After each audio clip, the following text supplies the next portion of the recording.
साल 1883 में रूसी साम्यवाद के जनक जॉर्ज प्लेखानोव के नेतृत्व में रशियन सोशल डेमोक्रेटिक पार्टी की स्थापना होती है। फिर यह पार्टी साल 1898 में दो भागों में बढ़ जाती है।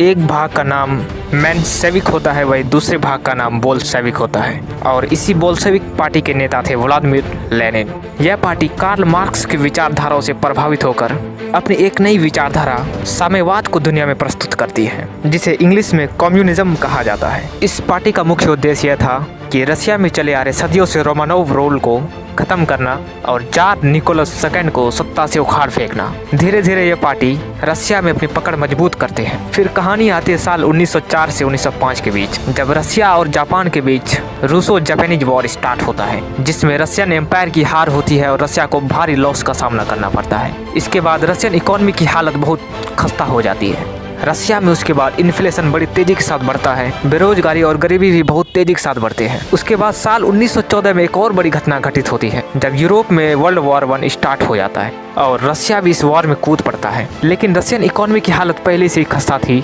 जिसके कारण वह रशिया 1917 में अपने आप को विड्रॉ कर लेता है। जिसके बाद रशिया की बची खुची इकोनॉमी भी तबाह हो जाती, जिसके कारण वह रशियन जनता में जार निकोलस सेकंड के प्रति आक्रोश फैल जाता और इसी आक्रोश में घी डालने का काम व्लादिमीर लेनिन करते हैं।